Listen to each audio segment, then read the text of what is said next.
아침 말씀. 오늘 본문 말씀은 누가복음 8장 40절에서 56절입니다.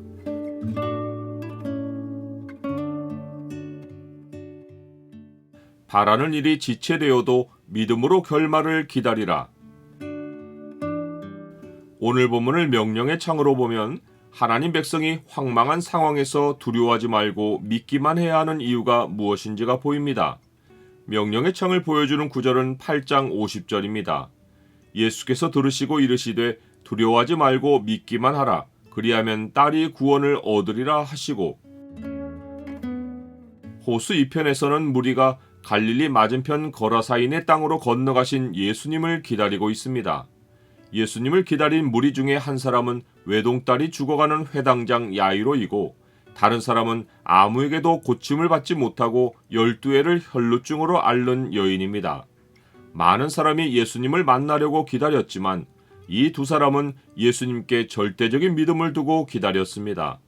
먼저 야이로는 사회적인 지위가 있는 회당장입니다. 그러한 그가 예수님의 발 아래 엎드려 자기 집에 오기를 간구합니다.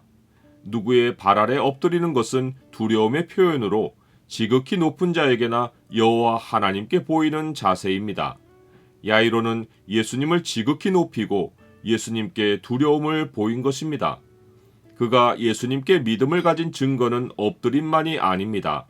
그는 딸이 죽어가는 중에 예수님이 혈루증 앓는 여인을 상대하시느라 시간이 지체되어도 예수님을 재촉하지 않습니다.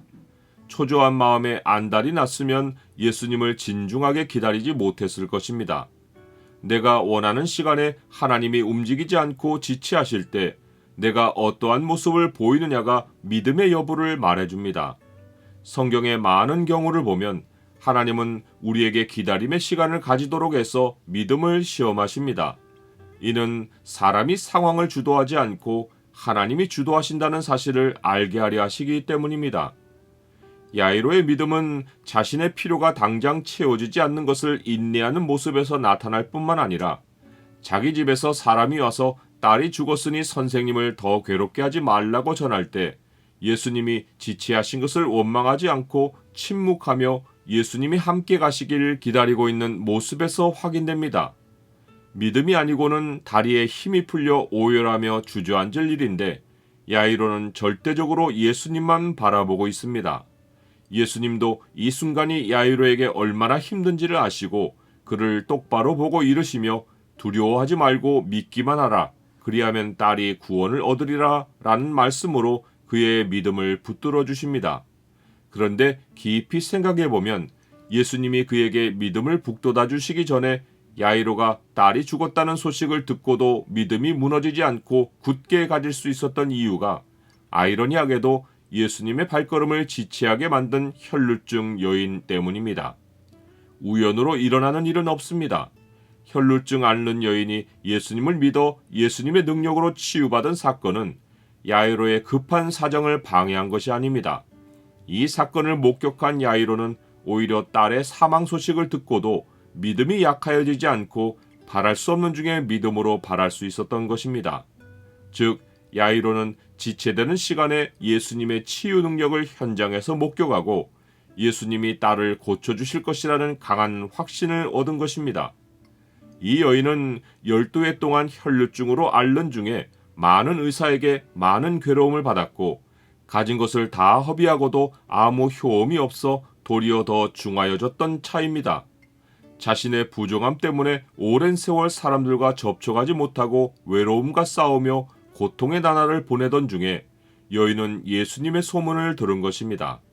이제 여인의 마음에는 무리와 접촉을 피해야 한다는 생각 따위는 없고 오직 예수님을 찾아가서 옷가에 손을 대기만 하면 나을 것이라는 믿음만 있습니다. 예수님은 무리가 밀려들어 미는 상황에서 자기에게 손을 댄 자를 느끼십니다. 예수님은 자기에게서 능력이 나간 줄 안다고 말하며 손댄 자를 찾으십니다. 그 여인을 끝내 무리 앞으로 끌어내려 하신 것입니다.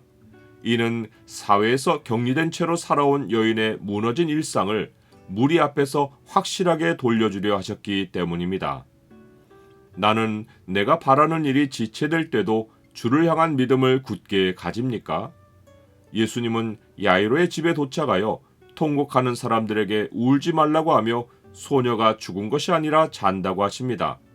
죽은 것을 아는 모든 사람이 비웃습니다. 예수님은 믿음 없는 사람들을 뒤로하고 부모와 3명의 제자를 데리고 집 안으로 들어가서 소녀에게 일어나라고 명령하십니다. 예수님의 말씀대로 소녀의 영이 돌아와 일어납니다. 예수님은 이 일을 아무에게도 말하지 말라고 경고하십니다. 예수님이 전하는 복음은 죽은 자가 땅에서 살아나는 것이 아니라 죽은 후에 영생으로 부활하는 것이기 때문입니다.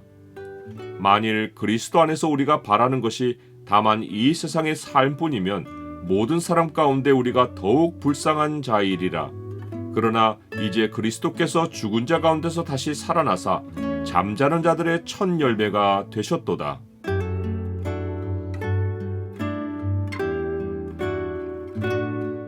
주님, 주께서 큰 고통을 더하신 것은 평안을 주려 하심입니다. 마음이 힘든 일을 당해도 주의 약속을 믿고 기다립니다. 주를 기다릴 때 지체되는 시간이 있을지라도 믿음을 굳게 하고 주께서 주시는 결말을 기다리도록 도와주옵소서. 예수 그리스도의 이름으로 기도드립니다. 아멘.